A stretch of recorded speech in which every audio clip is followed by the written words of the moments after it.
আজকে হচ্ছে আমার হাজব্যান্ড গিয়েছিল পদুয়ার বাজার বিশ্ব রোড, ওখান থেকে এই যে মাছের বাজার, পদুয়ার বাজার বিশ্ব রোড। এই যে এটা কি মাছ, এটা হচ্ছে পাঙ্গাস মাছ, কত বড় বড় পিস। এগুলোকে কেটে ছোট করা হচ্ছে, অনেক বড় বড় পিসগুলো।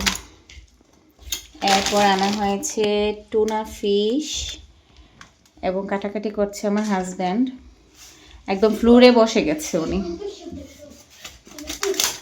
এগুলো হচ্ছে চিংড়ি মাছ, নদীর চিংড়ি মাছ, এটাতে আছে রুই মাছ। আমার হাজব্যান্ড হচ্ছে রান্না করেই বসে গিয়েছে, কাটাকাটি করবে। কাটান, কেমন লাগছে? ভিতরটা একদম কত সুন্দর ফর্সা একদম, না? ফ্রেশ মাছ তো আমার সামনে কাটছে। আইসু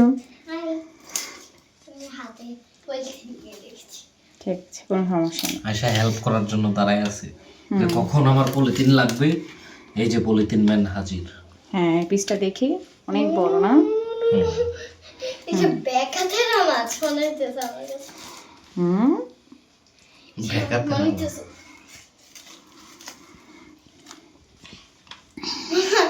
এটা ডানা দিয়ে মাছের মতো এরকম এরকম। হাজবেন্ড মাছ কাটতে পারলে তো ভালোই, আয়েশ করে বসে থাকা যায়, তাই না? এটা মাথার জায়গাটা মনে হয়। মাথার জায়গা না মনে হয় মা, মাথার এই জায়গা। অনেকগুলো পিস হয়েছে না এখানে তো 1 কেজির উপরে। অনেকগুলা ছোট ছোট piece। কিন্তু এইগুলা খেতে এক একটাই তো মনে হইতেছে আধা কেজির মতো হয়ে যাবে, এত মাংস অনেক।